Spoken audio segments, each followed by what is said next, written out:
Oh, we are going on the live stream. I wonder if anyone can hear us. Yes, they can hear your awful singing, so I would kindly stop. Going on the live stream. I wonder if anyone can hear us. Yes, they can hear your awful singing, so I would I've already got kindly it stop. up. Oh god, where is it? There it is. Don't forget the live stream, but I was playing the live stream with the live stream, so I heard it. I heard it by saying it 3 times accidentally. The one time. Hi, guys. Evening. You missed Somebody's us all. ears are bleeding because of your singing, Well, rude. Rudeness. I think everyone missed us. It's been 24 hours and 4 minutes. Yes. Pretty much. How you doing, Stuart? I'm tired. Me too. Didn't sleep overly great this last night, and just had like 2 large coffees today and some doing an energy drink now. So. Do you know why you didn't sleep so well? Nope. Like I said, like I told you earlier, I was falling asleep on the couch at like 12:30, so I went to bed. Yep. And then, of course, lay in bed awake until 3:30. Why can't bodies be consistent? You know, it's like why can't I just harness the sleepiness and just use it rather than it it changes as you go. It's dumb. I'm gonna share. You vamp. Right. Say hi to everyone. Hi, everyone.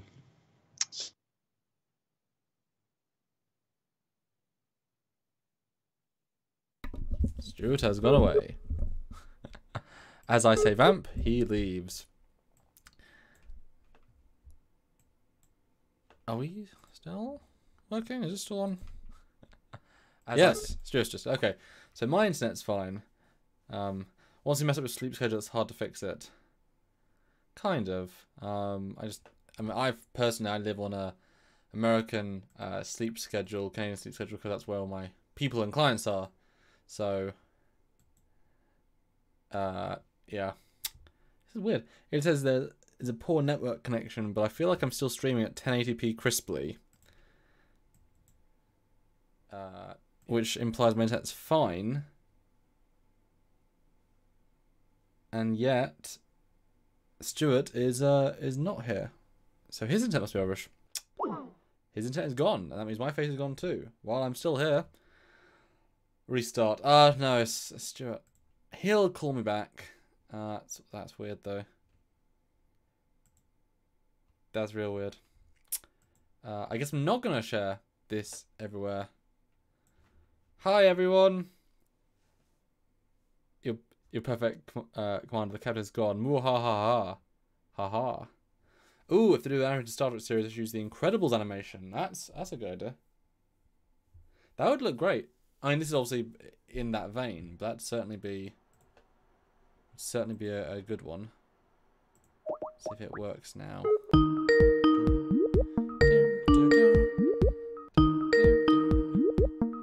Vamping. What is computer crashed? Let me add my own face so you can all see. Like we filmed a lot today. Real long time today, and it's been fine, and now suddenly it's not. Yeah, we had a guest on for about 2.5 hours. We were filming with them, and long old session, but it was a good session. Lots of content created, lots to edit. That's always the way though, and gotta make some best out of it. So yeah, I'll vamp. How's your day, Commander Cochran's? Like I said, busy. And before that, I was watching Orville episode 3, and then after the 2.5 hours of filming, because it was a long time, I did some more fan film work. I'm doing an atmosphere sequence with a probe that's falling through an atmosphere, and I've been doing digital sky generation, which has been quite fun to try and get sort of realistic looking clouds ish. That was fun. Oh. Hi, but I'm on OBS, so let me cancel OBS, then call you back. As in the other, yeah. Bye, Stuart. Bye. Well, it does. It does work, guys. It does work. It's it's all good. It's all good. Oh, look it. Two of my faces is how weird. You don't even know. Oh goodness, there it is. My computer the power just went off and everything shut off. So it's back now. Oh. Hi. Hi guys. This is going great. Right? CBS, they're trying to shut us down. But we're talking about good stuff today. Right, Stuart, now, as I was saying, you vamp, I share. Right. Joseph puts in €2, says, you are clearly not animated. Disappointing. He wants animation number 6. Okay. It's true. Yes, those animations that he's got up are very nice. They're not official, unfortunately. I wish they were. We don't know what the new animated style is going to be for this. Because there's short treks. Then there's another family-friendly, kid-friendly one, which is going to go beyond. Lower decks, not short treks. Lower decks, yes. Sorry. Right. There's lower decks. Then the kid-friendly one that they say is going to go beyond CBS All Access. Start beyond. So, no. And then they're also going to have some animated short treks, which happen after season 2 of Discovery is finished. But it doesn't say whether they're going to be Discovery-based or whether they're going to be Prime. So I bet they're testing the water with everything else. That's my guess. Yeah, I would like to see a computer animated one like we got there on those pictures. I think that would be very cool. Yeah, because if Discovery Season 2 is also not as well received by the fan base, then guess who's going to... I guess, if it's animated, they can convince little kids to watch it in a different way, and they can get the really young demographic. Who cares about the older people who have the money to buy stuff? That's, great thinking, yes. Better not be She-Ra style. I 1,000% agree with that. I don't like many of the new animation styles that a lot of these newer shows are doing. I was, of course, grew up in the 80s, and the 80s animation is where it's at. I mean, just updated technically, but stylistically, you mean? Like, they've always been updated. Yes. Or the Pixar animation kind of 3D thing would be very, very cool. Yeah, we had a comment about doing Incredible style, and that would be incredible. I'll be taken down for that. Yeah. Thank you. It was funny, yes. Look, it's another animation I have of the Galaxy X flying this way. I have all the animations because I did them all. They should make an R-rated animation showing the fate of the red shirts, like Happy Tree Friends. Okay. Would certainly be interesting.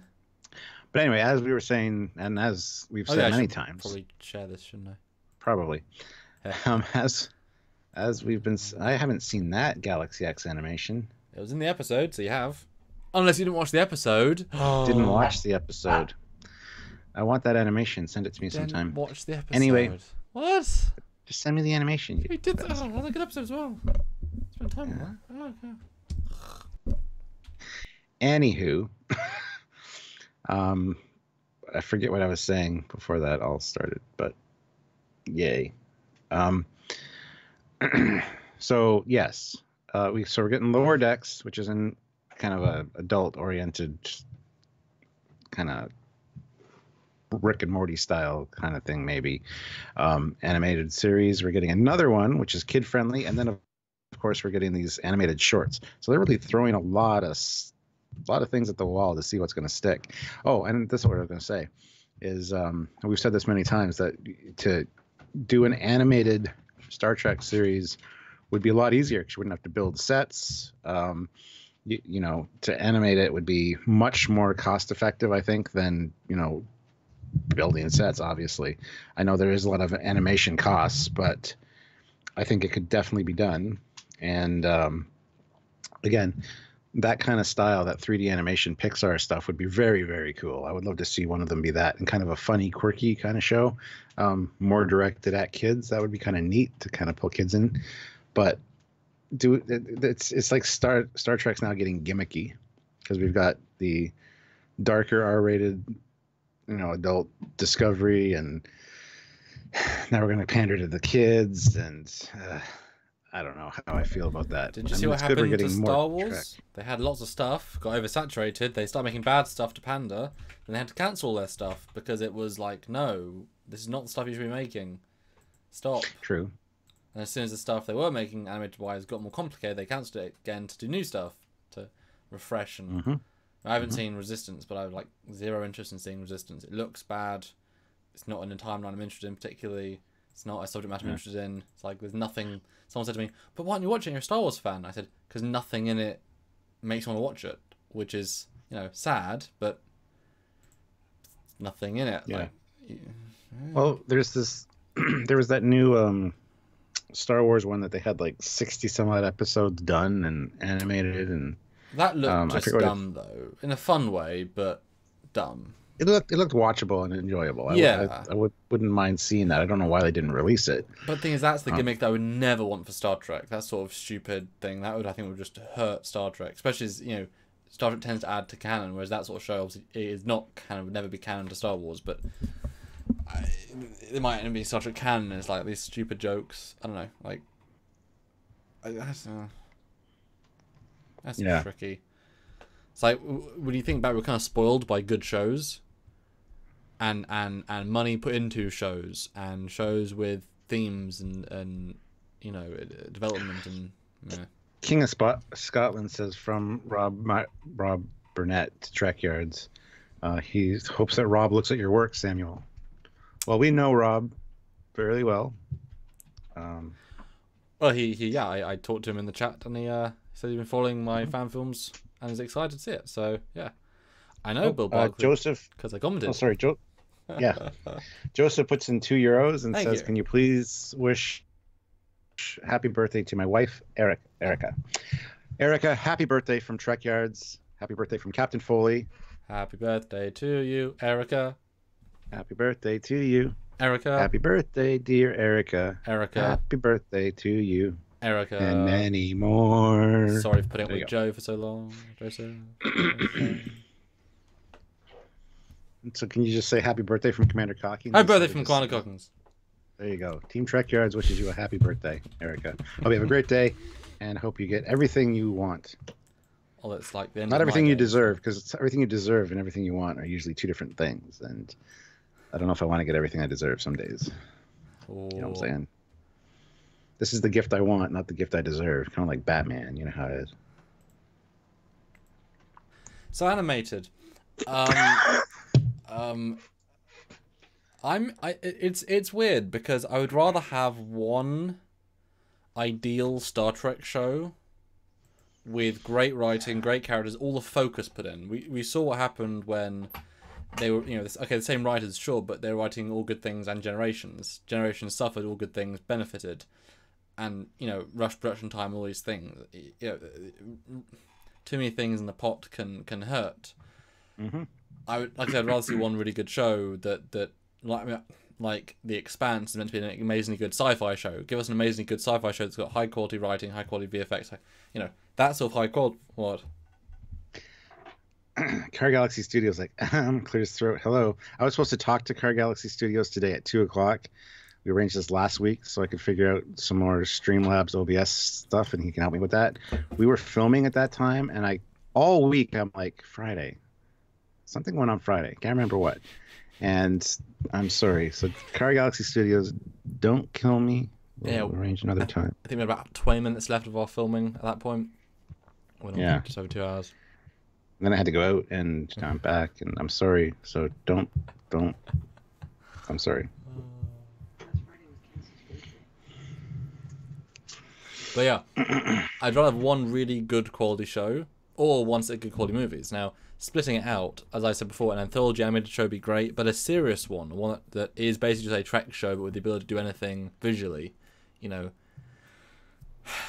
I've sold this pitch before, but 5 episodes in one era, and you go through all different eras, but each era you tell a story that connects the next era. When you get to the future bit, which lets you establish like the Picard show, it then all combines, and they've just created this weird, massive mythos that then leads into the future, and you go back and rewatch it. It's like, oh wow, there are hints all in the next one era, like Legacy did, Star Trek Legacy.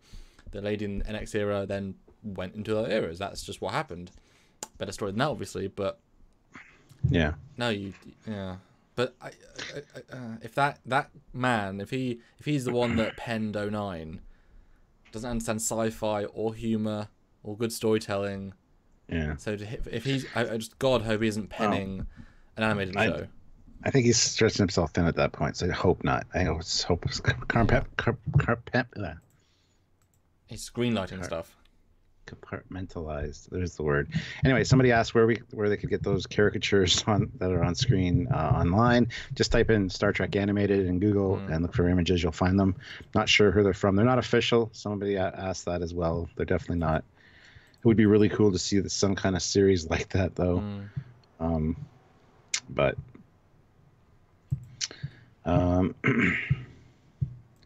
oversaturation is definitely a worry. Yes, but I mean, we've already had a golden age of Trek where we had TNG, Voyager, and Deep Space Nine, and like Star Trek: The Experience in Las Vegas, and a whole bunch of other cool stuff, and it was good. But it didn't go too silly. It didn't branch out too much into other. It was all kind of one thing, one cohesive universe, and I kind of miss the old golden age of Star Trek. I mean, this is a new one coming up, but will it be good? Or could it be like we'll have stuff to talk about either way, and that's exciting. A tarnished age of Star Trek. I don't know. Will we look upon you've got the original trilogy era of Star Wars, which is the TNG, DS9, and Voyager. You've got the prequel era, which is the Enterprise era, which is like, well, it wasn't as good, but you look back at it fondly now that you're getting the Last Jedi and Force Awakens era. Discovery, it's like, appreciate the last one. At least it tried. At least the prequels tried to be Star Wars. Obviously, Force Awakens is the exception, but it was literally just a remake of Star Wars. So that Discovery isn't a remake. And Matt says, if it isn't good, is it a golden age? And that's why I said maybe it's going to be a tarnish age. I don't know, like really bad silver that needs to be polished. And the thing about oversaturation, I've always find that an odd statement because Marvel pumping out films not oversaturated. People are more excited about Infinity War Part 2 than ever before, and they've got another film between and another, they just had a film, like constant films. But do you want to know why that's not oversaturated? Why? Because they're all good. Yes. They're all good on their own merit, and they're all good as a piece, and they're all connected. So therefore, you might not be as excited as whatever, or your personal preferences, but you're not oversaturated because you need to see the next chapter. Whereas if people think this is a bomb, this is a bomb, this is a bomb, this is okay, what is the point? What's the point in making subpar stuff? Don't stop making them fast. Make one better, slow one. Yeah. Yeah. It's a weird. That's why Star Trek is like it could be oversaturated, or if they're all genuinely superb shows, then no, it'll be like, well, yeah, 3 days a week I watch Star Trek, new Star Trek, holy shit, and they're all radically different, and we can't stop to watch Trek. Every day is a new Trek day. It's amazing. Yeah. Macro Death puts in $4.99. Thank you, sir. Is it worth the risk to make any fan films for Trek? What if my idea is too awesome? It's like an abusive relationship with a girl I'm stalking. I hope that's not an admission, but... Well, I'll let you answer that first. Is it worth the risk to make fan films? I would say so, yes. Even though there are the guidelines, you got to keep in mind they are guidelines. And Samuel knows this better than anybody because he's working on Convergence and Temporal Anomaly. He's spoken with CBS. He's got some special leeway with a few things. It's going to be longer than the 15-minute thing, and but they're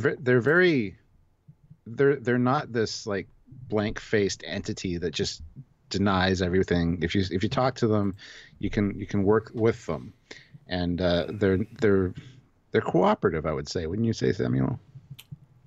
I wouldn't say cooperative is the right word. They are not the bad guys. That's important. Are they accommodating? Again, I wouldn't say the right word because they're the ones that hold all the cards, but they're not in it to be bad, and that's an important distinction. The way you address it, the way you approach it, the way you talk to them, what you pitch to try and get in exchange, whatever, is different. I wouldn't say they're accommodating because that would imply that they need something or they want something from me. But you know, flexible maybe is a word, but I still wouldn't necessarily go that far.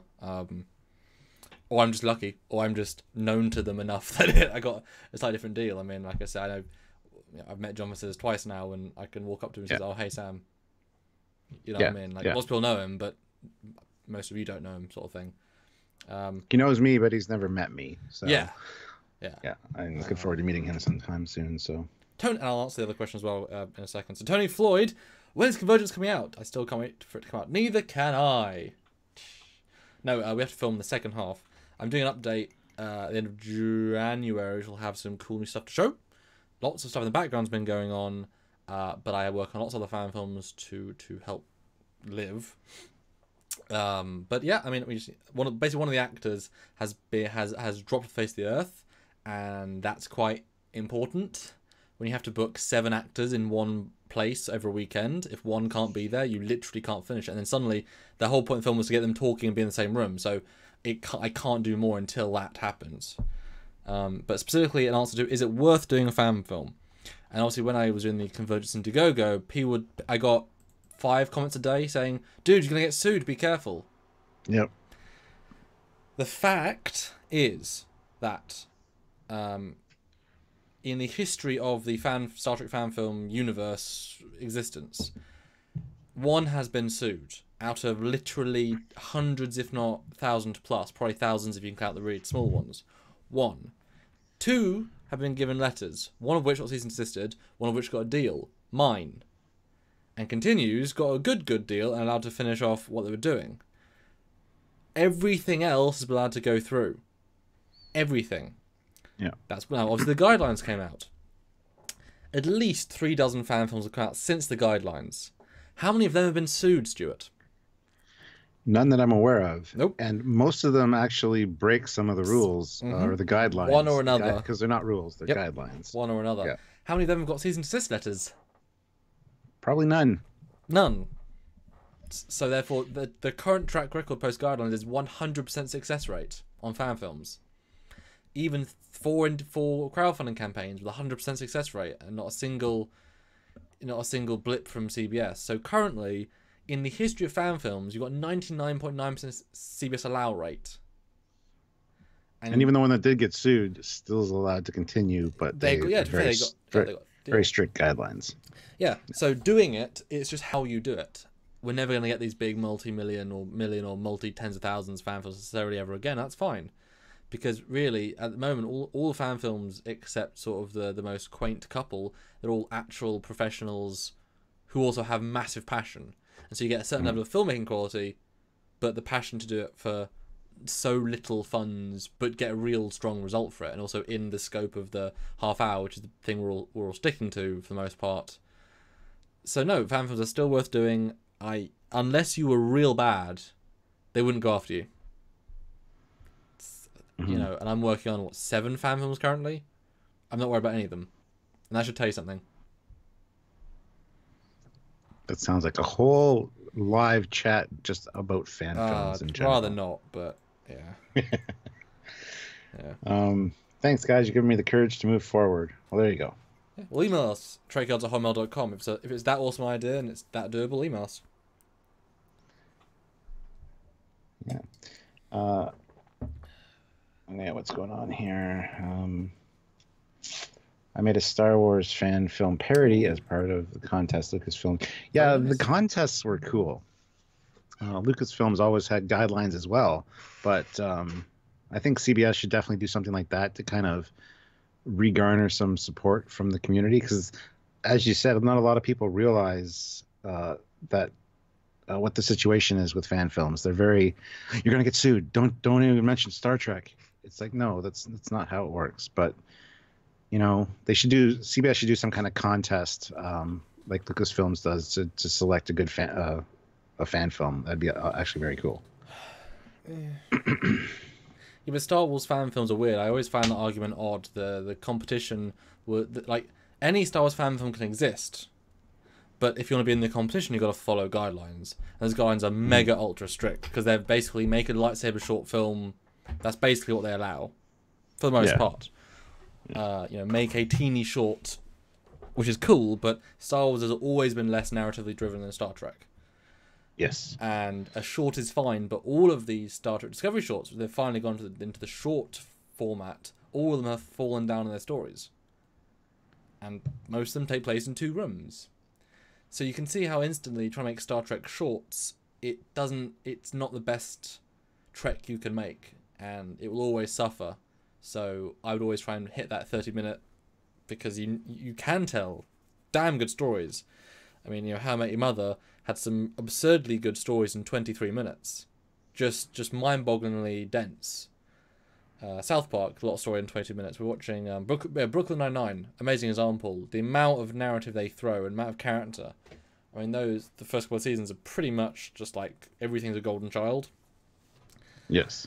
But it knows its scope. It knows its scope. Mm-hmm. Yeah. Yeah. We got another super chat from Salacious Rum. Nice name. £5. Bring on Tarantino Trek films. Story rumored to link Prime, TNG, All Good Things, and Kelvin universe. Thoughts? Keep it up, dudes. Animation number 14, please. The problem with rumor is that animation 14. Yes. The problem with rumor is that most rumors are wrong. Yeah. And I hadn't heard that, which means it could be said by anybody anywhere. It's so tricky with that sort of thing. And then obviously the anthology rumor, which was Brian sort of wanted to do, but also sort of didn't, and then sort of didn't, and then it got ignored anyway. So I mean, rumor just means somebody said it. Doesn't give too much credence. Yeah. I find that there's a lot of that online too. That's why we really pick and choose which we report on. Like real pick and choose. And we don't jump on it the second it comes out. We wait for other sources. We, maybe wait a day or so, kind of get some more information about it before we go ahead and do that, because you can tell which sources are more official than others. So I forgot how nice this one was. It's basically the same angle from the first time we filmed the episode, but I just sleeked out a bit and swapped the little model so much better. Like, they did such a better job with this one. I'm gonna play the old one. Salacious Rum puts in another £2. Thank you, Tarantino said it in an interview. Well, dude, post the interview or email the interview at Trekyards at hotmail.com, because the problem with that though is that Tarantino, like, those 3 things are different licenses. Yeah. Like, even the All Good Things obviously would then force other things out of canon. Wouldn't necessarily, unless a Picard show know they want to go that route, but I think it'd be quite smart if they did. Like, that'd be hell of a thing to have. But then again, why would Kelvin want to connect to the other universes? What would be the point? It's divergent so far. Yeah. And if time finds a natural way of coming together, then it'll end up in similar points anyway. Or if it's so radically different, then it'll, Hotdog.com sounds cool. If Tarantino said it, it's not a rumor, surely. If Tarantino said that's what he's doing, that's not a rumor. That should be not trying to say anything offensive against you, Mr. Rum, but you should say Tarantino said he's doing it. TNG, you know what I mean? That's a different. You know what I mean? So I'm not sure. It could have been a quote like, it'd be really cool to bring all this and this and this together, but unfortunately we can't do that. So, and then somebody just hears a snippet of it, it's taken out of context and reported as he said this in an interview, and then all of a sudden it's like official news apparently. Yeah, that's my guess. Yeah, things can be taken out of context for sure, and that's another danger you face with those kind of articles and things, because a lot of the articles, the way they're written, is to kind of focus in on one point of view. And you don't necessarily get the actual truth, because even with comments online on our YouTube videos, people pull out the information from the video that supports their argument. They ignore the context it's in, and take everything that was around that one statement out of it to strengthen their position. So, and the context is almost the most important thing. You could say context is king. You could. Still a great title. So just for context, though, guys, just because I'm quite proud of my remasters, this is what the original Source of Separation looked like. As you can see, this I thought was good 2016? It's using the final Enterprise model of the Enterprise D. So it's the best model, the best official model of the D. You can see that's what that looked like. But then this is the remastered version, and you can see already the. Oh, see, I haven't got them loaded up per se. You can see the difference in lighting quality is it's a lot darker, but it's a lot more real now. The lights make more sense, and yeah, just you know, just looks more real. Cool. Yeah, it was a fun shot. This was. Yeah. Yeah. Oh. So yeah, I mean, getting back to the animated thing, we don't want to go too silly with Star Trek. We don't want to pander to, different audiences per se. And I think them stepping out of the box with how they present Star Trek, like it's not really, people can't sit down and watch it with their kids and have their kids experience Star Trek like they did when they were kids, because they feel like you're going to see Klingon boobs or hear swearing, and that's kind of sad that that's happened, but we don't want it to fall the other way where it's just so silly and nonsensical. That's what I'm worried about with Lower Decks, that it could just go off the rails. I don't know. I think there's too many projects on the go, and I think they're just scrambling because of the fan reaction. They want to put stuff out there that maybe you'll like this, and I'm not sure if that's the best approach per se. Well, I realized that J.J. Abrams, when he was trying to basically just take over the franchise, it didn't happen.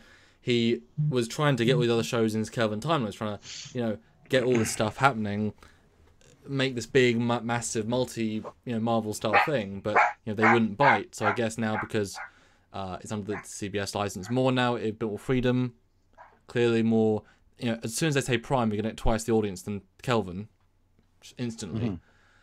So now they're like, oh, we've got this guy that has got the links to Battle, has got the links to the old stuff, so you can pull in those people, and has got the link, and whatever the old fans. So he offered this chance to make the universe, and I mean, why wouldn't you? I mean, it makes a lot of sense. But again, if the wrong person is in charge, like for example, if they had put Ronald D. Moore, who was in Voyager, and the Battlestar Galactica, if he was given, like Kevin Feige of Marvel, like, right, you get 5 years and $180 million each year. What do you think we should do as a cinematic Trek universe? Start from scratch in terms of what all the shows are off now. You made Great Voyager, you made Amazing BSG. You want to go dark, but you want to go character, and it still makes sense. Do you want to do a soft reboot? Okay, we'll film that. Do you want to do in the future and do whatever you want? Do you want to do multiple shows, stretch the budget, but do small, intimate shows? I feel like he'd be a really good choice, because he understands Trek, he respects Trek, he wants to keep continuity of Trek, and he learned so much in the process, and he can definitely make a good show. He would be the right sort of guy for that. So if the wrong guy gets it, it's like I guess another example is Game of Thrones, right? Yeah. George R.R. Martin, he was being approached for like 2 decades about doing a movie. He was given script after script and all these different options. And then suddenly these guys from HBO came to him with an idea for a show. Okay, more like it. And he said, my final quiz test for them is, do they know who Jon Snow's, are they actually fans? Do they actually get it? Have they actually read so many pieces of content that I did to understand this deep, massive plot point that I haven't got to yet? And they gave the right answer, and he was like, yep, that's enough. You obviously get it. So he handpicked them, and look what they did with the show. I mean, Game of Thrones is a show that will surpass many, the highlights of the 2000s, I guess 2010s, and especially as a legacy piece. And it's ending on its own terms, which is important. A lot of shows go until they can't go anymore.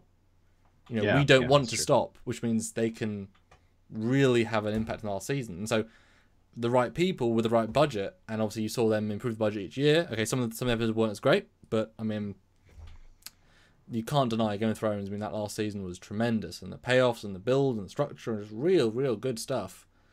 I knew what they were doing, and they were trusted, and it's important. Yeah. Well, MDG says Star Wars sunk as low as the holiday special. Star Trek never went that low. Then Discovery got shown. But you had to remember, when the holiday special came out, we'd only seen Star Wars. Empire Strikes Back wasn't out at all. It was the only other Star Wars, and they were just trying to capitalize on the popularity of the movie. Um, so I don't know if I'd really consider that. I mean, And then have you seen William Shatner in the Burger King advert where he beams and teleports into Scotty's body or a woman's body? I mean, it's a yeah. telecommunications So commercial. Star Trek sunk pretty low when it comes to stupid things like that. I mean, but you know, I mean, there's also daft, silly stuff that some of the classics have done. Yeah. But certainly not as low. Although you could argue Code of Honor, and they should have known better. Is that not like? Do you want daft or just horrid low? You know? Yeah. Stephen Faye3 puts in $2. Ron Moore thinks Trek needs a total reboot. It'd be a waste of 50 years, though. Well, it's not, though, because that 50 years stuff isn't going anywhere, so... Yeah. That's what they tried to do with the Kelvin, with the JJs, but... But the thing is, they didn't, though. They linked it to Prime, and that was their big mistake, because then they had certain... Like, the Kelvin had looked like Prime, it didn't, and the tech that was their legitimacy, you know? But it actually ruined it, because if they weren't at all Prime, then all their design choices would be their own. Literally, we got to bitch because they made mistakes. They were thinking it wrongly, and all they had to do was make the first one look NXy, the Kelvin. Just make it look NXy, and you'd be fine. But they couldn't even bother putting the effort in. Yeah, and I would be absolutely fine. I would be absolutely fine to do a total reboot. It would just be a shame when you've got this massive universe. You know, millions would watch an episode of Beverly Crusher as the guest star. Millions would watch Walter Koenig. Well, 10 million would watch Walter Koenig, you know, come back as Chekhov for an episode. Like, all these things and all this deep payoff. You know, it'd be a real shame. But, you know, Kelvin could have been good. Really could have been. Really wasn't. Yeah. But Beyond was worth it at the end. We got at least one good one. A lot of people liked it, though, so I mean, it's each their own. So, but I can justify why I don't like it with lots of good reasons and lots of technical reasons. So I think, you know, as a filmmaker, it falls down and other things. So it's not emotional as much as I've got legitimate reasons. So I enjoy the film, just not the Star Trek elements of it. What's it called again, Stuart? What was 09 called? Because I don't enjoy the Star Trek elements of that film. What was 09 called? 09? It was just... 09 was never... No, I think you're talking about Into Darkness. This is a joke lead-in. Just what was it called, Stuart? Star Trek? Oh, but I just said I don't like the Star Trek in that movie. Oh, but it was called Star Trek. Gotcha. Sorry. I thought you were talking about Star Trek Into Dumbness. Yeah. But... somebody asked earlier what kind of animation style we'd like to see. I would like I said, I'd love to see CG, maybe not exaggerated like the ones we have on screen there, but something like, if you've seen Final Fantasy: The Spirits Within, something that's more going towards realism, but stylized real. Yeah, and you could take it into TOS. You be on a different ship.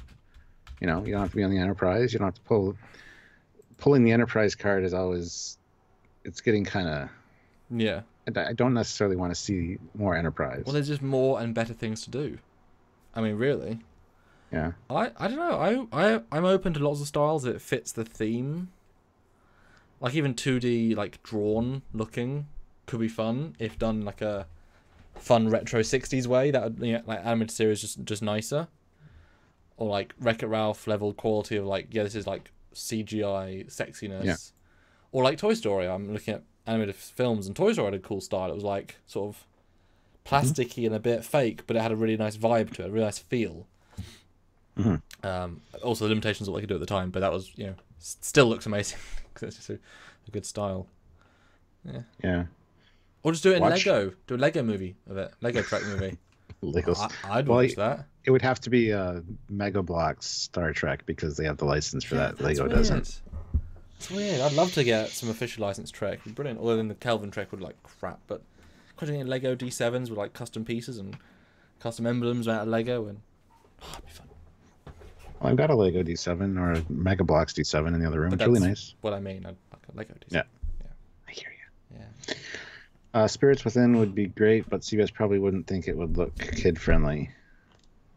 Well, like we said, there's Lower Decks, there's this kid friendly one, and then there's animated shorts that are coming out after Discovery. Whether they're Discovery based, I don't know, but something like that for the animated shorts might be good.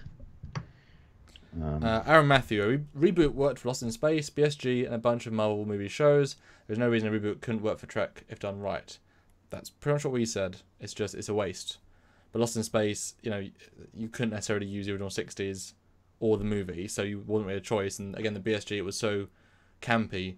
It's like now, if you rebooted BSG for a third time, it'd be a waste because you've got the great canon of the show and the look, but that had its conclusions. That's fine. Trek is an open-ended massive universe. It's like, should we really reboot Star Wars completely and change the lightsabers to laser blades?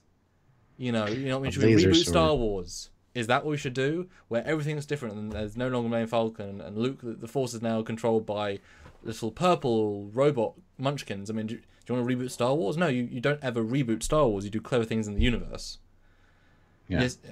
You know what I mean? It's... Yeah.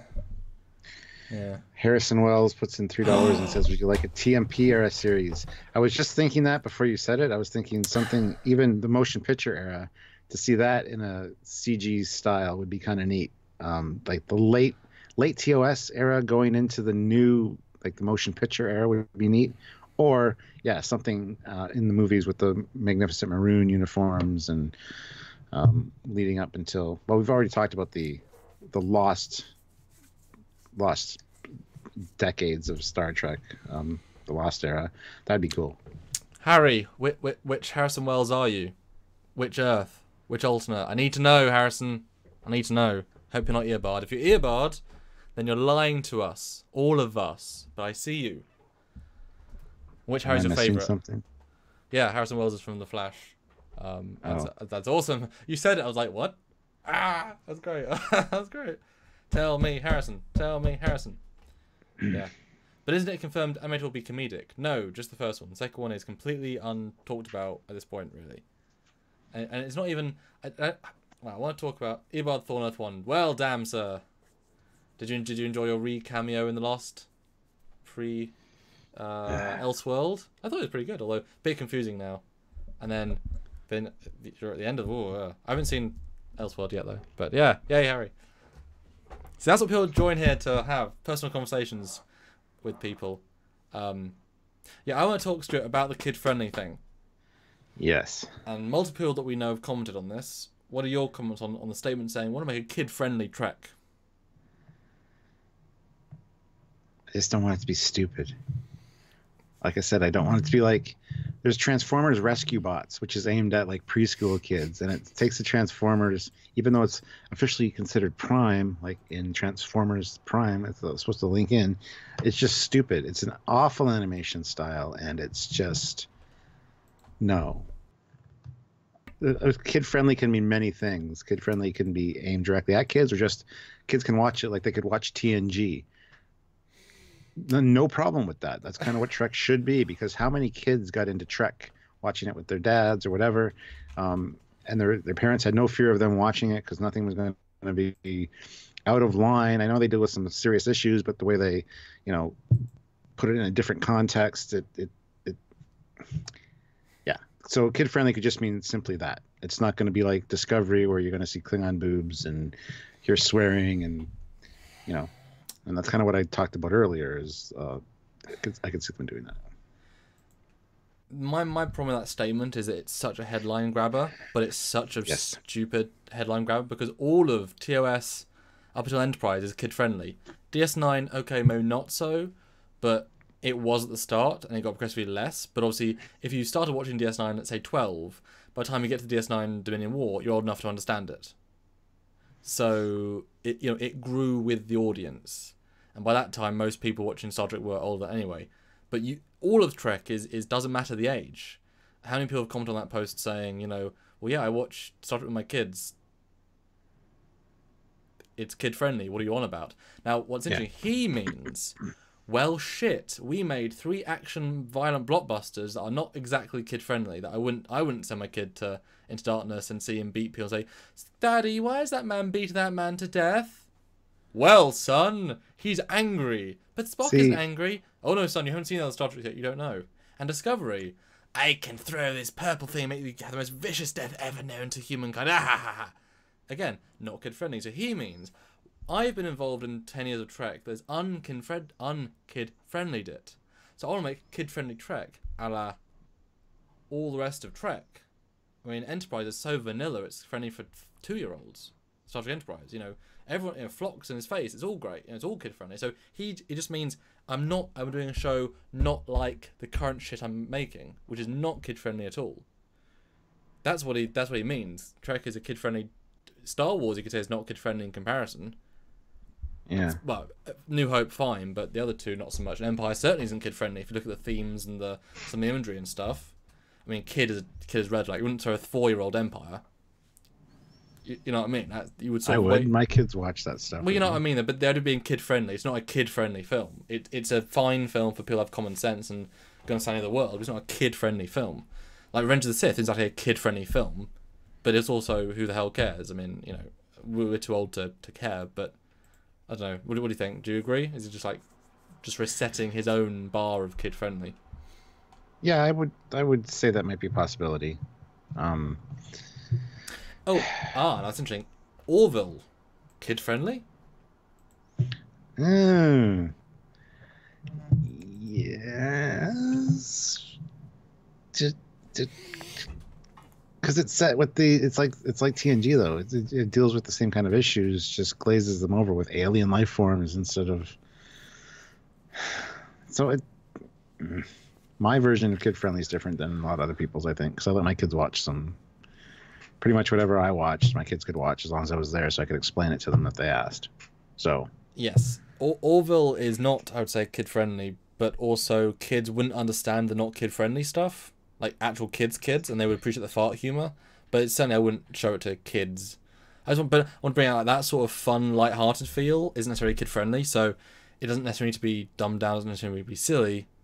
To not be kid friendly, I don't know.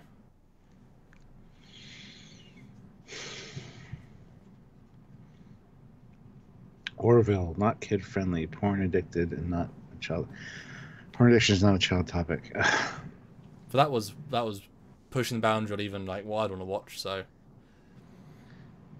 yeah, but kids see things differently. They wouldn't necessarily. I don't know. Well, it's like you show a 3-year-old a gay couple that are kissing. Like they're just they don't people. care. Yeah, they're people. Yeah. So, you know, but yeah, that's also been there. Like you'd think the tone would be kid friendly with the fart jokes and stuff, but it isn't. So you can go both ways. Like Discovery's definitely not kid friendly. It's the same kind of humor as Family Guy, and that's not kid friendly. Or like someone point out, you could easily cut down most of those episodes into being completely kid friendly, real easily. Yes. Not the porn one so much, but again, that's like real. That's barely adult friendly. Yeah. That's the sort of show you wouldn't want to watch with your parents. So it's like not even teen friendly. Red Dwarf, is it kid friendly? It's just. See, and then there's another one. There's killing, and then there's A-Team killing, and that's true. It's like G.I. Joe, the original cartoon. Mm-hmm.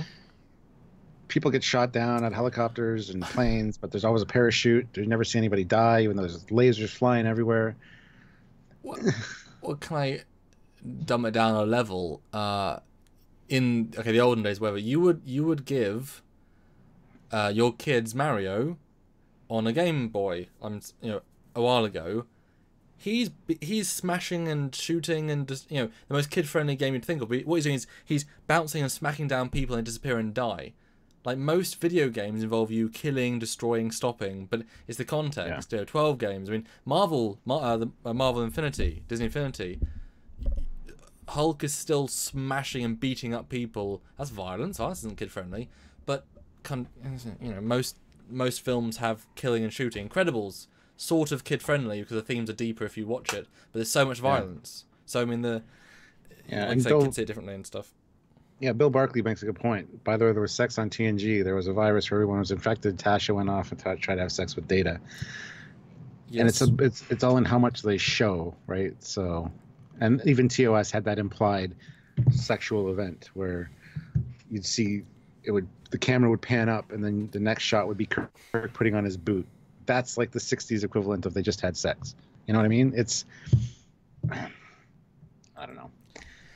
But I mean, I think people are getting too PC and too, this is too sensitive. I think it's the same as TNG was, the same as TOS was back in the 60s. It's all just pushing that limit just a little bit, but not going over it. And you can't coddle your kids and not expose them to real life. If you do, you break them. I mean, I've never been a fan of that, where you don't expose your kids to anything, and then no, you can't do that. I would rather show my kids Alien and be with them on the sofa to support them in it, and you know, deal with their nightmares and then get over it. You know, you need nightmares when you're young to learn how to deal with nightmares, to learn how to deal with fear. Okay, I'm not saying what age. I've no idea. I'm not a father yet, but I mean, you know.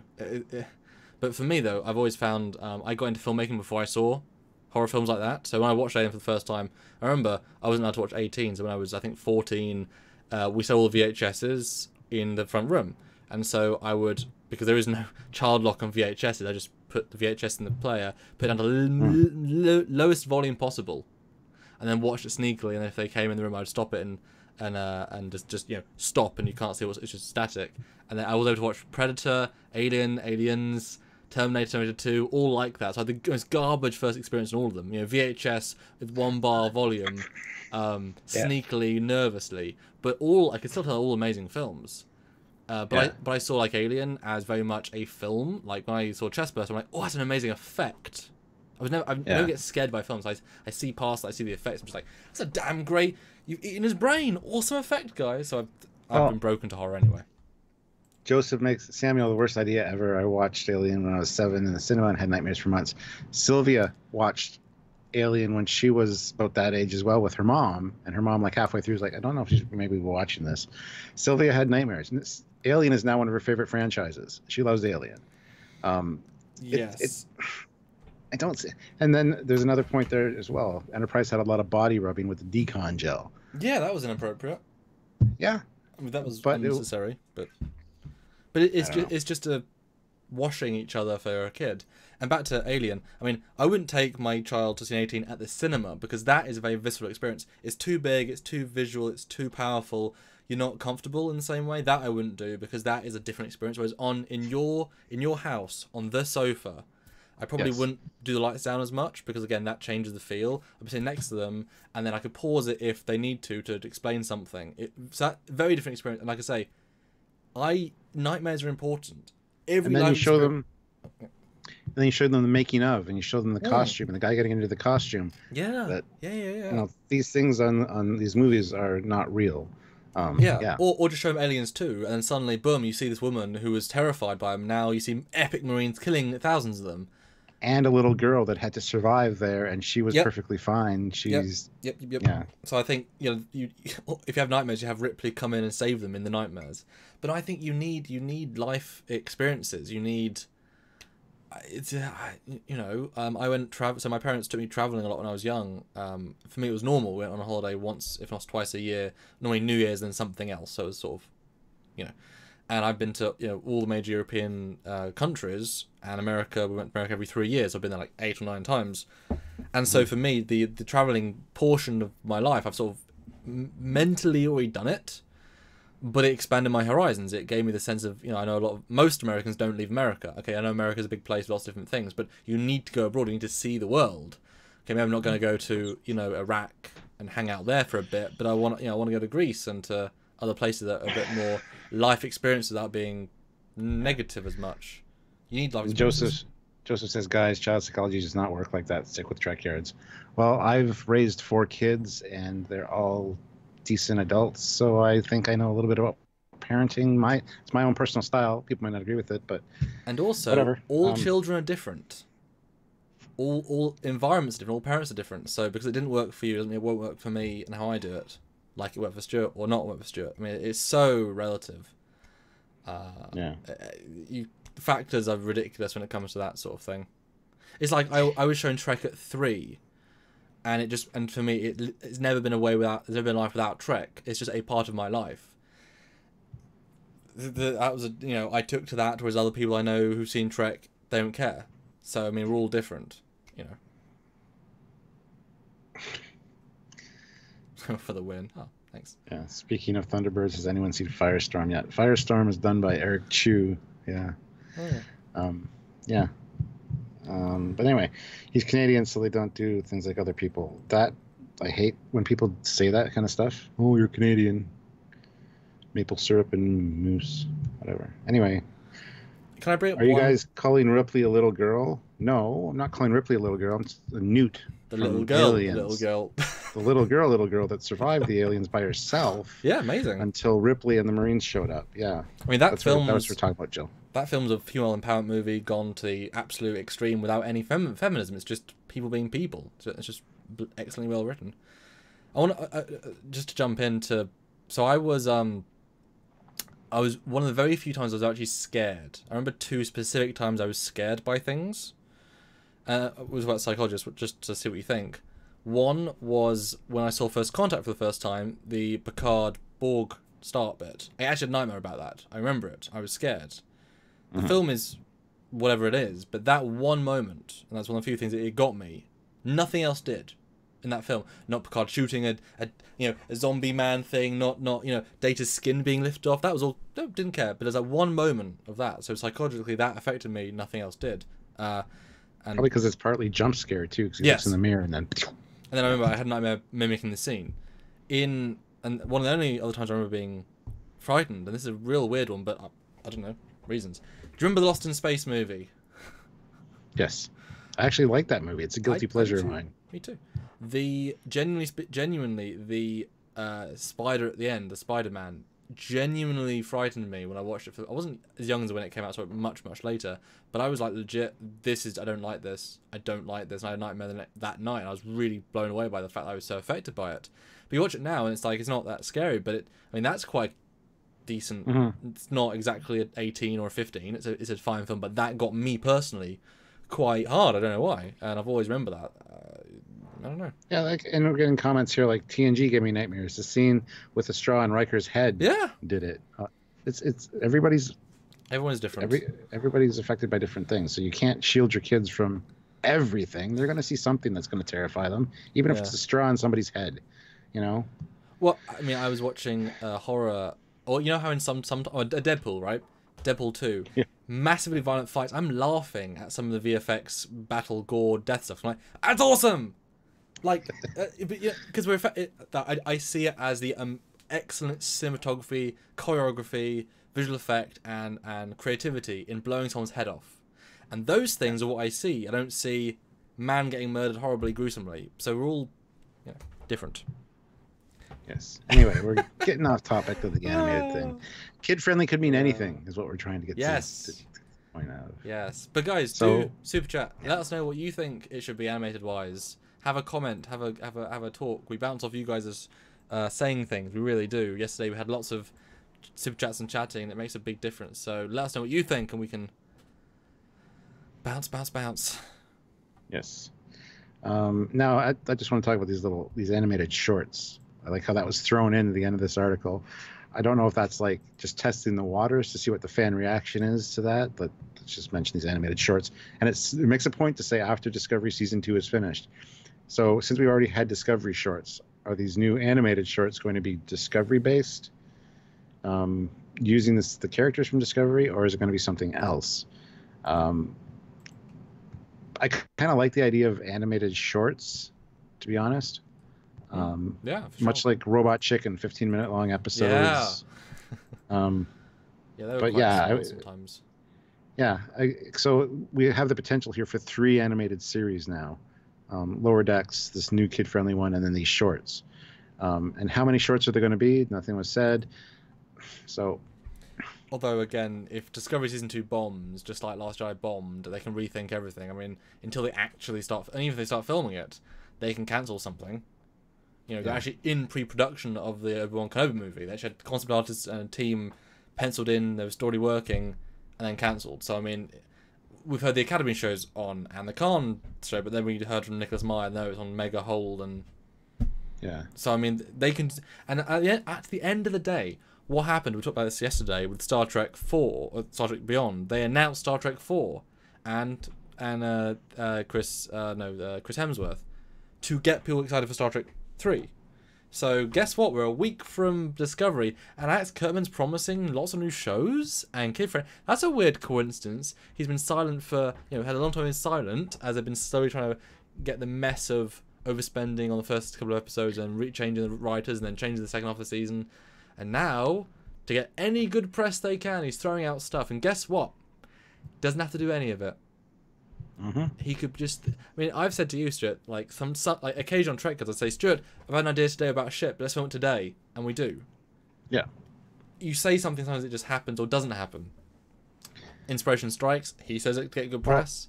Ironically enough, going back to what you said, yeah, I got an idea about a ship. Let's film it. So we film it.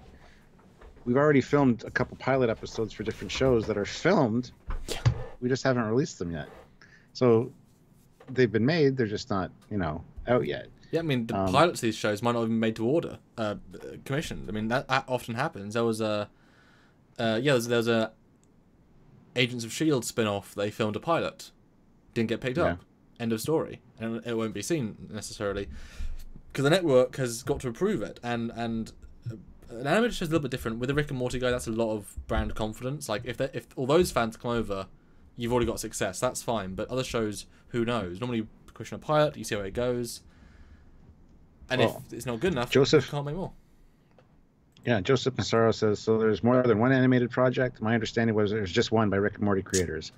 No, the Rick and Morty creators one is Lower Decks. Yes. But it was just released last week or whatever. That there's another one, more kid-friendly, in the works, because Lower Decks is supposed to be more like adult-style humor. Well, I just... well, they're not really sure. Well, Rick and Morty kind of gives you an idea. Complex humor, complex show, not you can just watch it. Yes.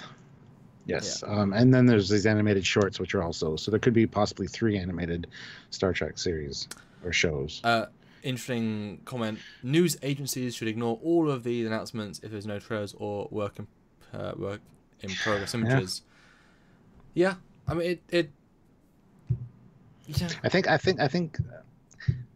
they use the internet as marketing and to get a feel for what's going on. And they drop a few little hints here and there and see what the reaction is. And it's happened before with trailers. You see trailers for like Solo, a Star Wars story, and then when you actually see the film, the actual scenes that were in the trailers are different. They've removed something, added something, changed something. Yeah, I haven't gone back to watch that trailer. Yeah. Was that very different? So yeah, Solo to the film. There was one scene where he's looking up at the Falcon, and it was just him. But then in the movie, there's Chewbacca's there as well, because they didn't want to show Chewbacca as I guess, spoiler or something. Spoiler: Chewbacca's in the Teenage film. Mutant Ninja Turtles. Yeah. Well, even with Teenage Mutant Ninja Turtles, Out of the Shadows or whatever it was, the trailer had Krang in his robot suit, and the robot suit looked almost exactly like it did in the cartoon with like the flesh colored head. And then when the actual movie came out, it's more of a robotic look. So people were expecting something and they got something totally different. And they do that with trailers all the time. What's the name of that character? Krang. Krang, I believe. So yeah, they use trailers and stuff to gauge audience reaction and basically take advantage of free marketing, because the internet just spreads things like wildfire. Well, you know how they made the Suicide Squad trailer that was very different, and they hired the trailer house to make to edit the movie because everything was bombing. They're like, oh damn, this got a real good reaction. We know our film's a bit shitty right now, but that got really good. Yeah, and obviously the best example, but sort of the opposite around.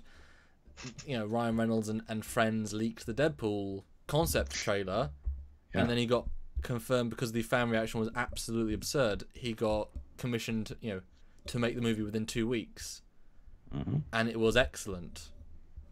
I mean, that's almost would have been better if announcing things are fine, but most of this sort of ilk don't get released. Like, how many shows do you think Rick whatever, pitched during TNG as like spin-offs? Like, I'm sure there are more ideas pitched than just Voyager and just DS9. You know, they just didn't happen to work.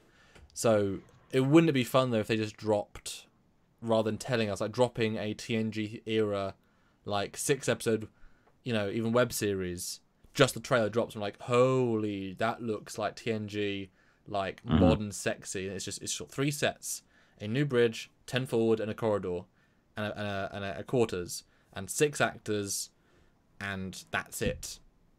Brilliant. Yeah. It looks really good. The lighting's so good, and the cinema's so good. And it's dropped, and it's like, oh my god, that would get viral views. Yeah. Chef Cook puts in $1.99. Thank you, Mr. Cook. Animate the TOS crew in TMP era after encounter of Voyager. I'd be down for that. Yeah. Voyager 6. I mean, I guess he wants animation number 6 as well. He says number 6. But isn't it Voyager 6? It is. So I think it just means Voyager 6. But play animation number 6 because he said number 6. So okay. I don't know. Another Galaxy 6 flyby.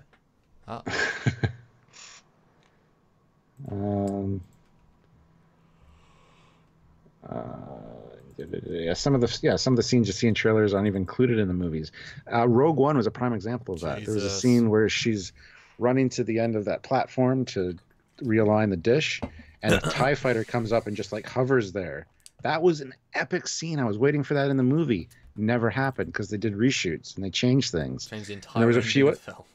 There was a few other scenes in the trailer for Rogue One that were not in the movie, which was disappointing. Yeah, that one's real bad. Real, but those reshoots were massive. Yeah, Forrest Whitaker's character looked completely different in the trailer to the final movie. That's amazing. That's like ridiculously unheard of. Like that level of difference. Yeah. Go. Zoom. This was the first time I was really aware of that kind of thing going on with trailers. But yeah, they use the free marketing of the internet to get audience reactions and change things on the fly, which is lately has been a bad thing because they're recutting movies, they're re-filming movies, like the last half of them with a new director because fan reaction was so bad or whatever happened. The thing is, we don't know what that would have been. I mean, I agree. Things like Justice League, I guarantee Zack Snyder's cut would have been garbage, just as bad as his other ones.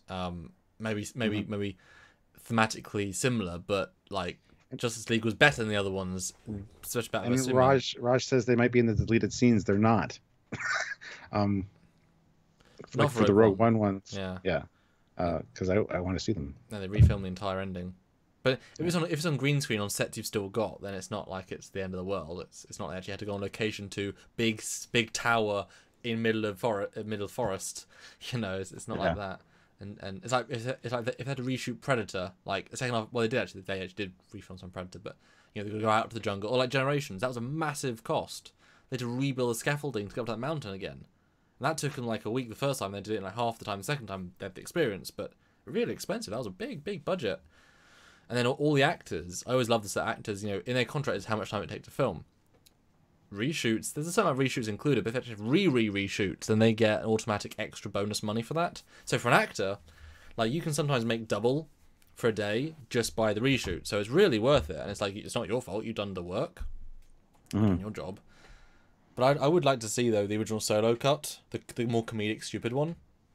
Because that was their vision. It was done, for the most part. I would like to see that. The Rogue One, the original version, I think that could be quite interesting. But I think Justice League would be a good example of, like, they fixed it. They fixed it. Or at least how much they could.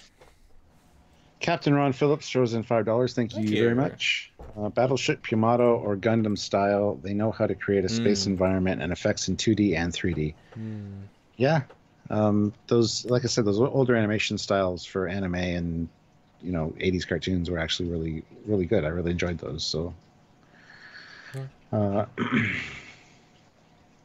Star Wars don't put special features on DVDs now, only Blu-ray. Well, they only buy the Blu-rays, so. Yeah, and I'm only buying the 4Ks as well.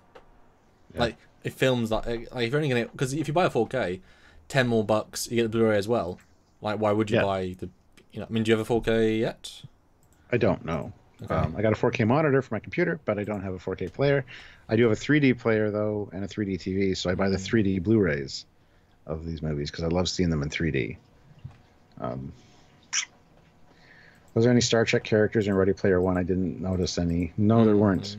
The only Star Trek reference in that was the funeral, which I loved because when I was watching it with my buddy Dave Blappy, you know Blappy, and he laughed out loud when that scene came out. He says, "It's it's Captain Foley's funeral," and the whole theater heard him because he was an idiot. But so no Star Trek characters in it. That's fine. That's fine. Yeah. T2's trailer had footage that never made it into the version of the film. The Can't Be Destroyed, Unknown Exchange, and the T800 assembly line that was going to be part of the original opening. Yeah. But I think that was just reusing. Because, I mean, it's very clever to use footage that you're scrapping in the trailer. Like, that's like free footage. You've already shot it. Use it. Use alternate takes. I know you haven't seen Battlestar Galactica: The Plan, the last movie.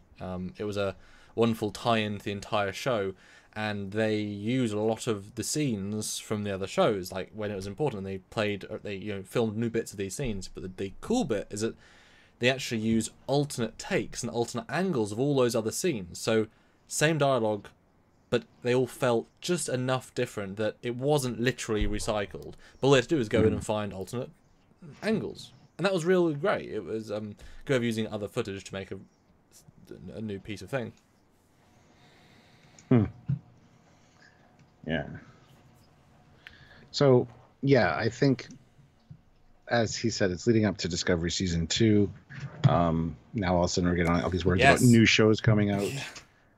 Which means Star Trek is getting in the news. Because think about it, what does Discovery get? It gets either Star Trek fans hate it, or look, LGBT is being well represented with gay characters and black characters and all that. Like that sort of article, but that only goes so far for the Star Trek audience and the general audience. Like we've heard those for 2 years, and we know it doesn't represent the general Trek audience. It's just a mass media thing. But if you announce a new animated show, that gets big news. If you announce Picard shows much darker than ever before, that gets news. And it's a neither positive nor negative, and he can say whatever he wants. Yeah. Yeah. 90 Lancaster says, I hope we get to see the USS Hiawatha properly soon. Well, in a week. I'm pretty sure it's going to be in the first or second episode. Is that the Mud ship, or is that Mud's captor ship, or is that from the first episode of Discovery? The Hiawatha is the one where the crash one with where the lady engineer comes from, I guess. I didn't get much. I wasn't excited by her bit. I know she's meant to be a famous comedian, but so those sorts of characters, if they don't play well with you personally, then it sort of makes those scenes drag on a bit. Of like, oh, okay. It's like Jar Jar. If you love Jar Jar, you love the scenes he's in. If you don't like Jar Jar, he just drags down the movie. You know what I mean? It's very subjective there, but hopefully just well written, so at least it's interesting. Yeah. I'm excited. It's real soon, Stuart. Real soon. Like, we've been waiting a while for this. Although not delayed this time. Not delayed 7 months. That was nice. Well, yeah. That happened last time. But we can see why, because it was a cluster F. I felt like they were trying to set it up to do worse. What are we talking about? Aquaman. Oh. Have you seen Aquaman yet? I haven't, no. Would you like my spoiler-free review?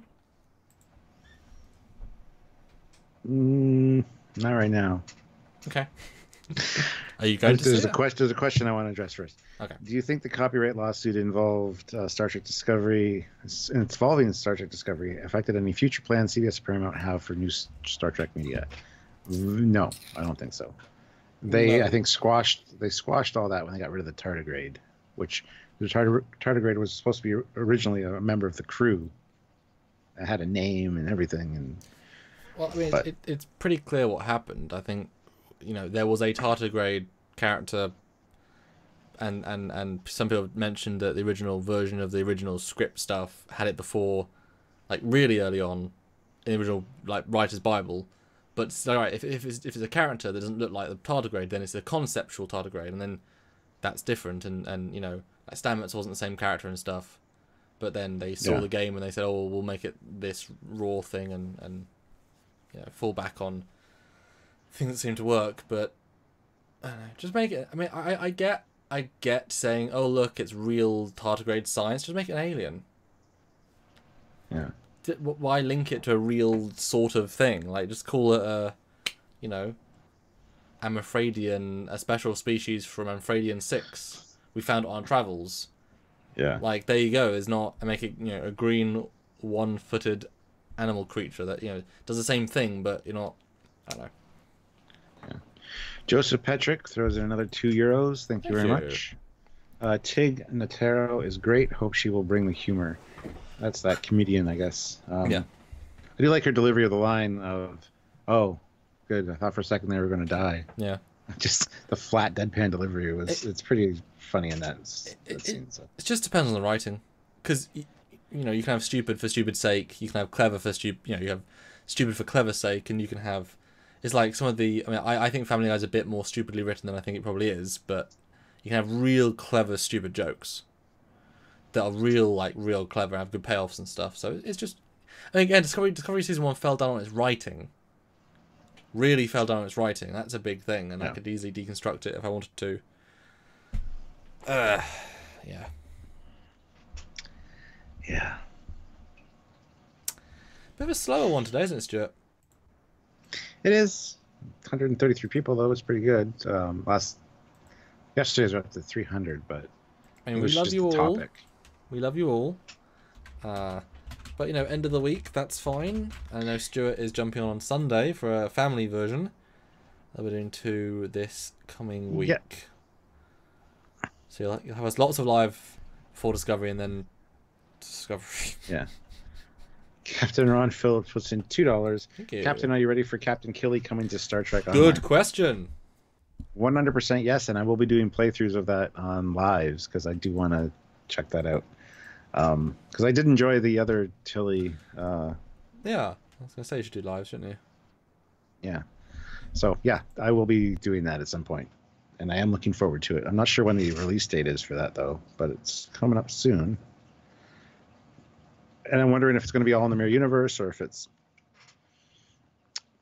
maybe it's when the ISS Discovery comes to our Prime Universe when our Discovery goes to theirs. The problem is because I always wondered what happened with it. But then you have to kill Killy, sort of. Well, they said they destroyed it, but it's probably safer to have it just be a story set like months before, or like the start of the Klingon War, like what happened in their version of the Klingon War at the start. Or after the other Discovery left, Tilly has to deal with the repercussions of anything that happened. But like I say, they said they destroyed the ship, so it's sort of a. And if you don't kill the ship, then that. Because the Stowe stuff is being written with the writers of Discovery, and they know where the plot's going roughly. So there is a sort of continuity there, and the villain, the Klingon lady villain from the first expansion piece, was written in one of the books, which were meant to be canon to Discovery, and then written into the show, and then so it was into the game. So there's a sense of cross continuity. Yeah. Yeah. Ryan K, are these picks from the proposed animated series? No, they are not. They're just really cool ones that we wish could maybe be a thing. I don't like the McCoy. He doesn't looks too much like a monkey to me. I mean, Kirk's perfect, although a bit. I am man. I beat you up. You know, they're all a bit. Spock's a little too green. I know he's supposed to have a greenish tinge to his skin color, but. You know, it's almost Ryan-esque there. Make it 25% different. Oh my god! Right? I think we should end soon because you know this is a, you know, I think we're both tired. We had 2.5 hours on Skype filming, so we're all both a bit tired with caffeine. It's not even doing that much, but that's okay. Another simple question though. Chances of the entire Discovery crew in TOS style. / coloured uniforms by end of season 2.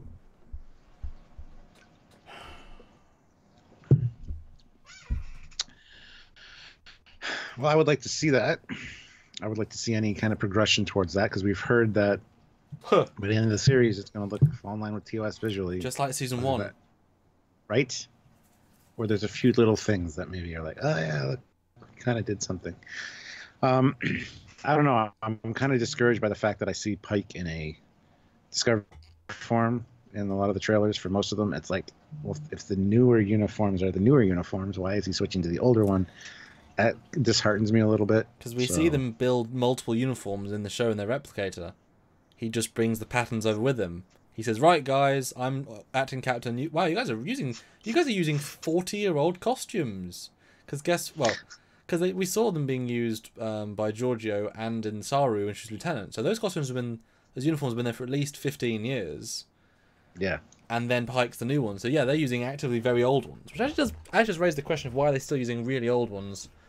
But I mean, TNG and why Pike would switch over. Yeah, it's like I'm taking over command. Wear my uniform because I haven't. He's like Pike says in the episode, I haven't worn this uniform in 7 years. That's weird. I'll see if it still fits. It's like, or you just give them the right uniform, maybe. I mean, he's had a Cage uniform between this because Cage is still meant to be canon according to them. So the Cage uniform has been in between. So this new Discovery TOS uniform is after. So it's now gone from Discovery uniform to Cage to Discovery TOS. Because Cage is still canon. That's the problem. Without saying it's a full visual reboot, Cage is still canon. Cage art style is still canon. Like Cage still happened the way it happened. That's the real problem. It's not. Yeah. They haven't wiped out Cage. So again, the Enterprise goes from TOS Cage to Discovery version back to TOS. That's still canon, guys. You haven't undone that. It's weird. Weird. Yeah. Yeah. So, well, last guys, super I think chat, we're gonna guys. call it. Last super chat. So on. Be our wonderful last super chat, and then we can go. Anybody. Make us say something we don't want to say or want to say. Yes. We're talking about Scott Bakula in the chat there. Which Oh yeah, is cool. Orville. We're not going to do a main review. What do you think of the Orville briefly? It was really good. It was a good episode, but I don't have a lot to say about it. I hated at the end how they kind of did she's not back. Like, why'd you have to do that? Just stop messing with our expectations. And people were saying they were crying at the last scene, and I'm like, no. It was good. It was well written. It was emotionally touching, but it wasn't that good. Yeah, better than the other two though. Oh yeah, absolutely. Yeah. Yeah, but again, it didn't need to be set on Orville in space. It could have been any show at all. It's true.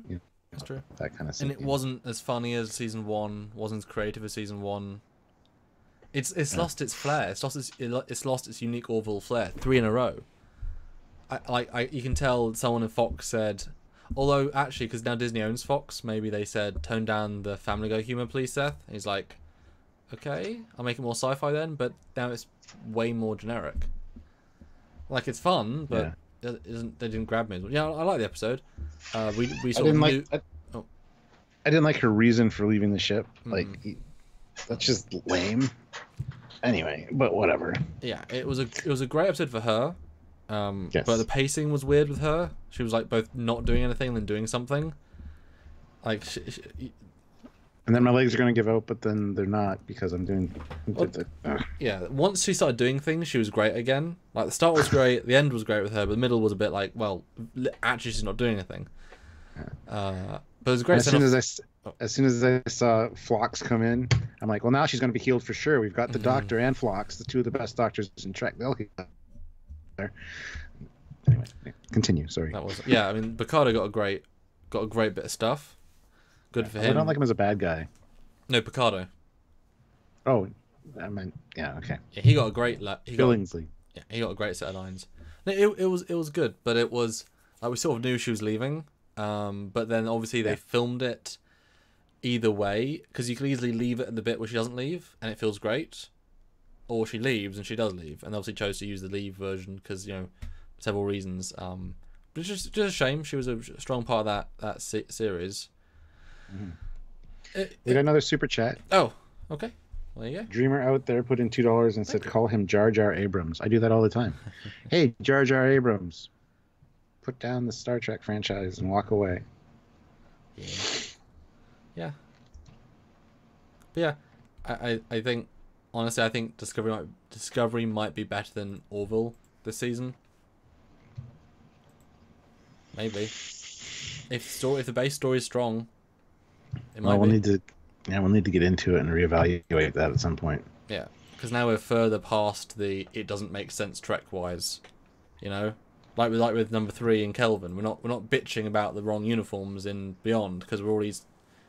This is the third one. Of course they're gonna be wrong again. Discovery, of course they're gonna have wrong interiors. Of course they're gonna have wrong exteriors. Of course they're gonna have wrong Klingons. Of course they are. We can only bitch so much, and they obviously can only not change it so much. Nah, not watched Orville yet. Spoilers, no spoilers. Well, yeah, but you know, we're talking about Orville. But yeah, I mean, I like the episode, but it wasn't like as good as I hoped. Although seeing her planet was beautiful, really nice set of models. The beach stuff was beautiful, but for the action hero, it was weird to have her be so passive. Yeah. She needed, like, if her last episode was the one on the holodeck, that was such a great, amazing episode of her. Yeah. And this was like, it was a great character piece, but again, not her best. But I will say, before the last super chat, the only thing that really got me that I thought was absolutely brilliant is that when Picardo actually cried, apologized to her, I genuinely teared a little bit because I was like, that is a genuinely really well played Picardo. Like that was a big long build up. Like when she left, I wasn't sad at all. It's like, oh well, yeah, I knew she was leaving. But when Picardo's like, that's his experience on his face. I was like, sorry you got me as a father. Yeah, like I was like, I'm really feeling this. This was legit. Anyway, we're giving spoilers. We shouldn't do that. Well, Richard Kennedy. I know. Well, it doesn't say it in the title of the stream, so really, that's not their fault. Richard Kennedy puts in £1.99. Sorry, just joined. Are those pics legit or fan art? They are fan art. I guess I knew when I chose those pictures that we were going to have issues like that. People are going to be like, "What, is that real?" It's like, no. I wish it was, but. So anyway. Cool. There we go. Yeah. No, we don't know who are doing voices yet. They don't even know who. They even know who do voices yet. They have no idea. So. Yeah. All right, guys. Well, you'll see everyone on Sunday, I guess. Yes. Sylvia and I will likely be doing a stream, so tune in for that. And we have a fun episode coming out tomorrow. And then we'll do 2 more lives next week to talk to you about Discovery, both the end of Season 1 and our official predictions for Season 2, which I'm excited about. And then we'll hit the bottle hard and start Discovery Season 2. Hit the bottle hard. Yes. So look forward to that stuff, guys. And until next time, here's Captain Foley. I am, and he's Commander Cockings. I am. Bye, guys. Bye.